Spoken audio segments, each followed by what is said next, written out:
Housing TV Africa, your first in housing development broadcasting.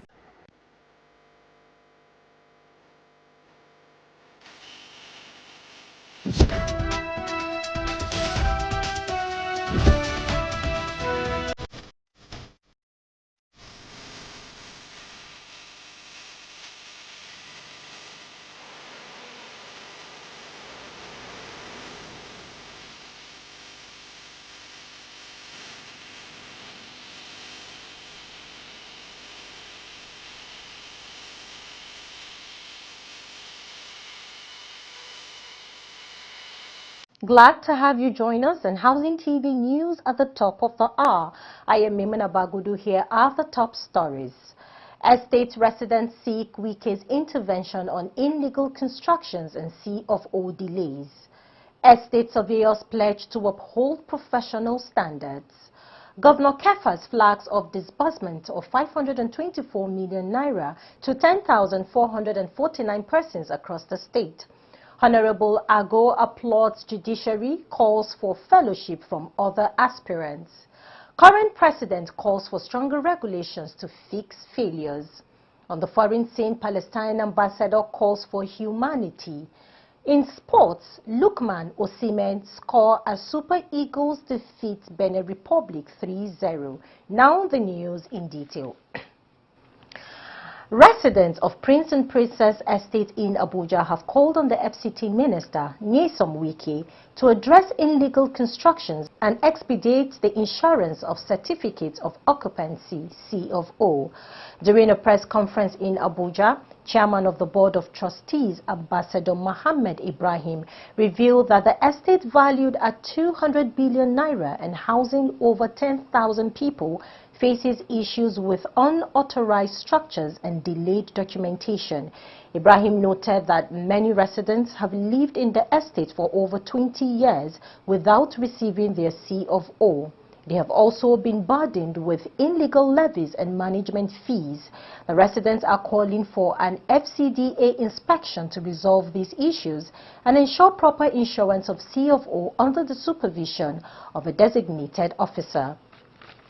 The chairman of the Estate Surveyors and Valuers Registration Board of Nigeria, Dosun Fatokun, highlighted how estate surveyors and valuers contribute significantly to Nigeria's economic growth, especially in the context of high inflation and economic uncertainty. Fatokun also noted that the Assembly provides a unique opportunity for professionals to reaffirm their commitment to integrity and excellence. He encouraged attendees to use the event for networking, sharing insights and collaborating on innovative approaches to drive the profession and the country forward.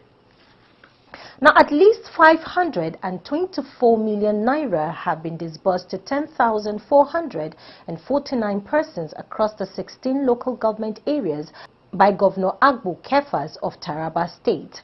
Flagging on the disbursement of the COVID-19 federal government grant in Jalingo, Mr. Kefas says these gestures will help the beneficiaries expand their small and medium enterprises and ensure the local economy is revived to create more jobs. The governor was represented by his deputy, Aminu Alkali. Alkali stated that the state government is particularly interested in alleviating the sufferings of vulnerable households through the disbursement of grants. Alkali is optimistic that with the current trajectory and focus of the state government, Taraba will soon have no record of vulnerable persons. The first tranche of the third round of this grants disbursement will be given to 10,449 beneficiaries cutting across the 16 local government areas and 2 development areas of the state.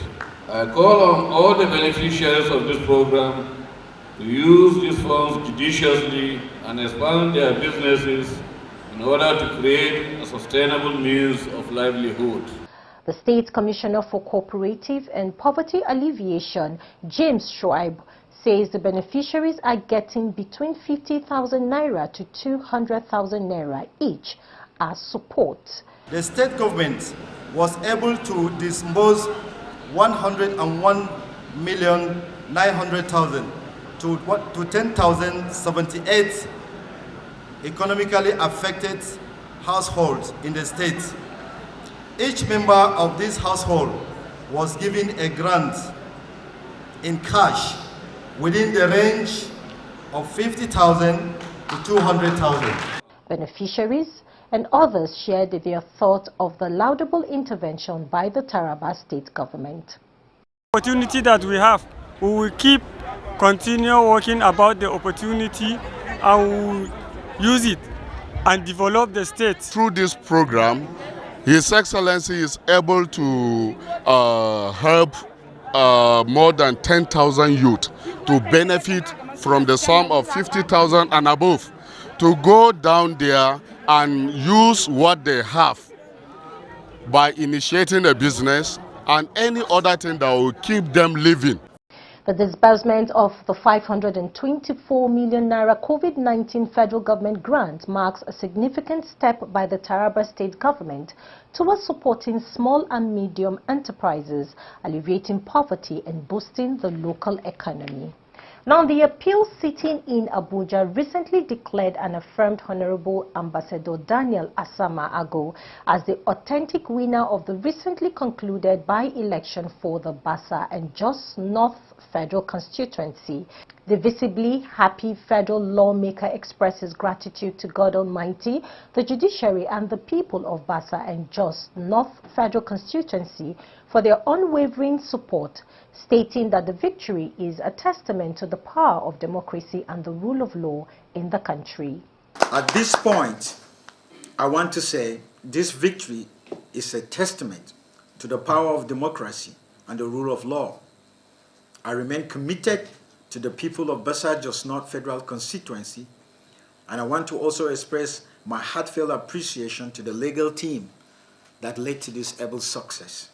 The lawmaker also used the occasion to extend his hands of fellowship to fellow contestants who joined Build Bassa and Jos North Federal Constituency, Plateau State. I want to sincerely extend my hands of fellowship to my comrade and friend, Mohammed,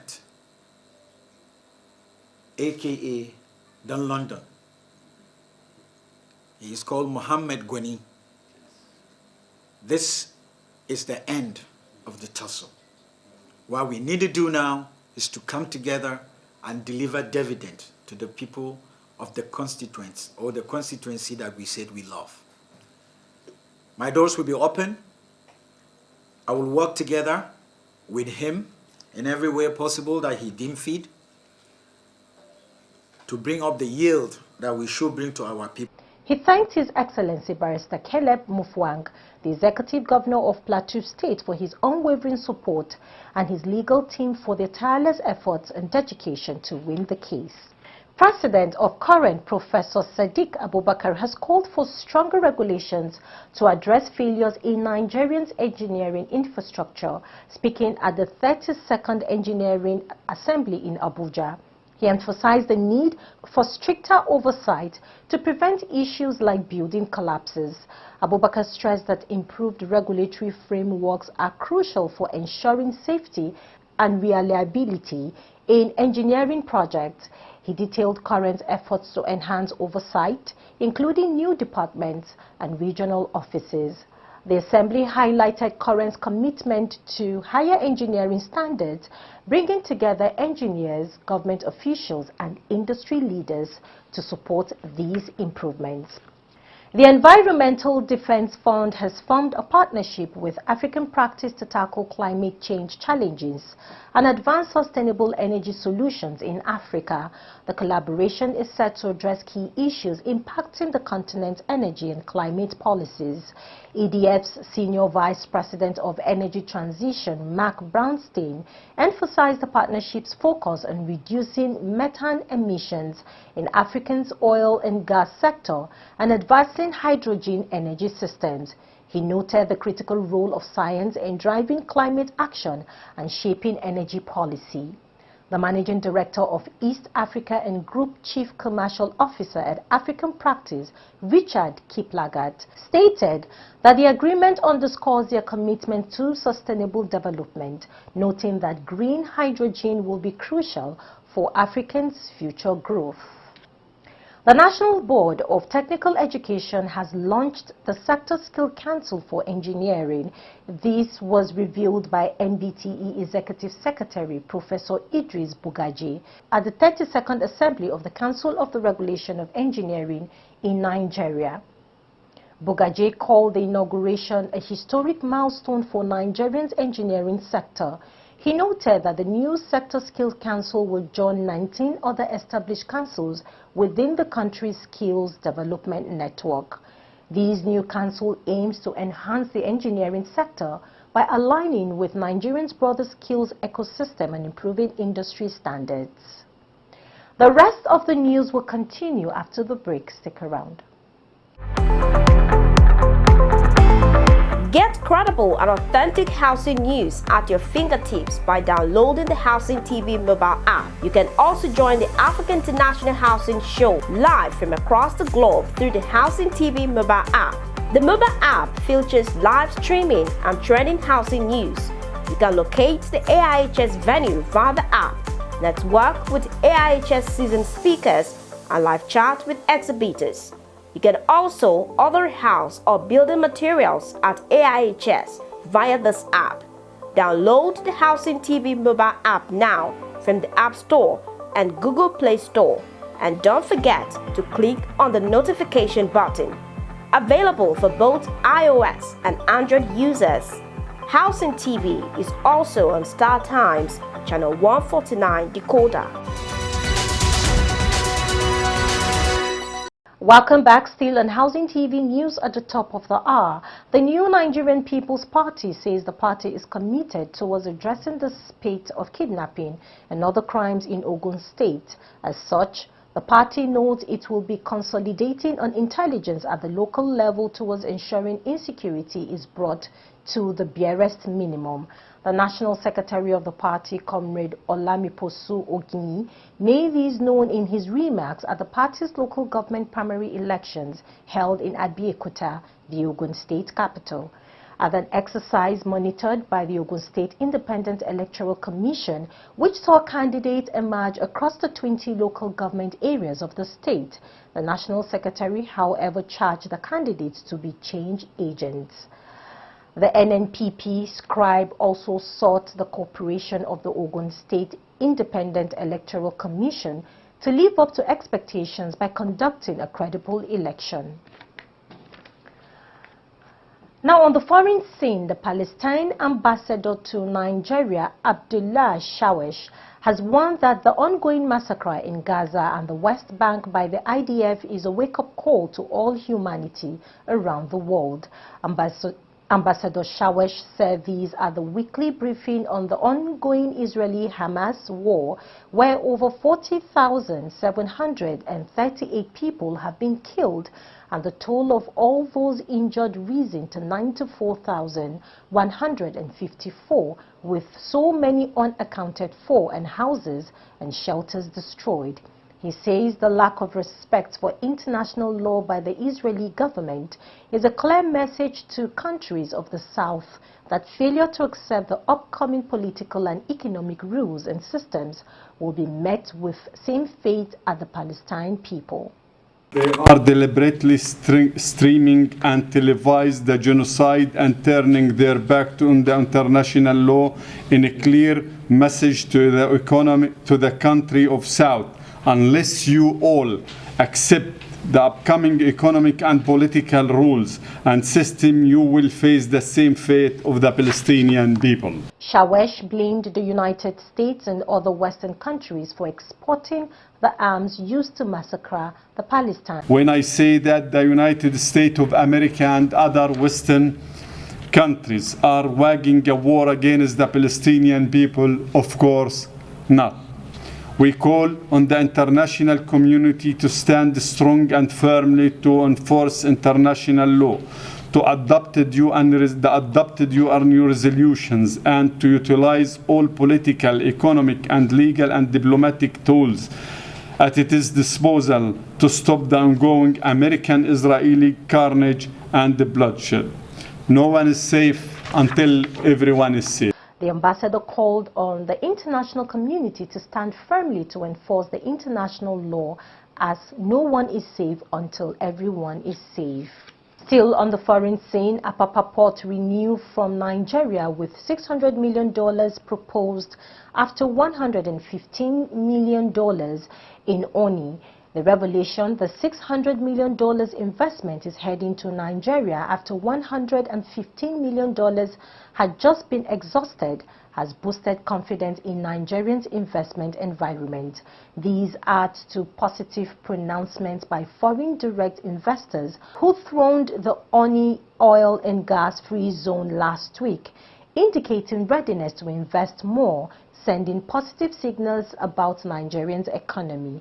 This was the highlight of the commissioning of a $115 million upgrade of the West African Container Terminal in Oni by APM Terminals Worldwide, kickstarting what appeared to be positive review of Nigerians' maritime investment profile.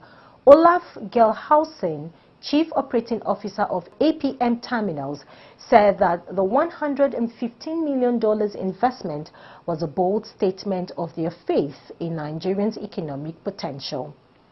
To wrap up Housing TV news at the top of the hour is sports. The Super Eagles of Nigeria secured a comfortable 3-0 victory over Benin Republic in their opening match of the 2025 Africa Cup of Nations AFCON qualifiers. Goals from Ademola Lookman and Victor Osimhen propelled Nigeria to the top of Group D. Lookman, who was recently nominated for the Ballon d'Or, scored 2 goals for Nigeria, while Osimhen came off the bench to add another. The Super Eagles dominated the match, creating numerous scoring chances and effectively neutralizing Benin Republic's attacks. Nigerians' victory sets them up well for the upcoming match against Rwanda on Tuesday. The team's strong performance against Benin Republic is a positive sign for their chances of qualifying for the 2025 AFCON tournament. Nigerians' female under-20 football team, the Falconets, booked their place in the round of 16 of the FIFA Under-20 Women's World Cup with a 4-0 victory over Venezuela. Goals from Amina Bello, Chiamaka Okuchukwu, and Flourish Sebastian propelled Nigeria to the win. Okuchukwu, who had scored Nigerians' only goal in their previous match against Germany, played a key role in the victory with her goal and assist. The Falconets opened the scoring in the 16th minute when Amina Bello guided home a cutback from the lively Chiamaka Okuchukwu to mark it 1-0 against the South Americans. Okuchukwu, who was instrumental throughout the game, turned from provider to goal scorer in the 28th minute, meeting a corner kick with a powerful header to double Nigerians' lead. Okuchukwu, who also scored Nigerians' only goal in their 1-3 defeat of Germany earlier in the tournament, continued her impressive form by assisting Flourish Sebastian in added time of the first half. Her precise pull-out found Sebastian, who converted to give Nigeria a commanding 3-0 lead. That's the much we can take in Housing TV news at the top of the hour. Before we go, here is a recap of our top stories. Estate residents seek Wike's intervention on illegal constructions and CFO delays. Estate surveyors pledge to uphold professional standards. Governor Kefas flags off disbursement of 524 million naira to 10,449 persons across the state. Honorable Ago applauds judiciary, calls for fellowship from other aspirants. Current president calls for stronger regulations to fix failures. On the foreign scene, Palestine ambassador calls for humanity. In sports, Lukman Osimhen scored as Super Eagles defeat Benin Republic 3-0. To get more news in the housing sector, subscribe to Housing TV Africa on YouTube and follow Housing TV Africa on all social media platforms. And do not forget to download the Housing TV Africa mobile app on Google Play Store and App Store to stay connected. I am Mimuna Bagudu. Thanks for watching and bye for now.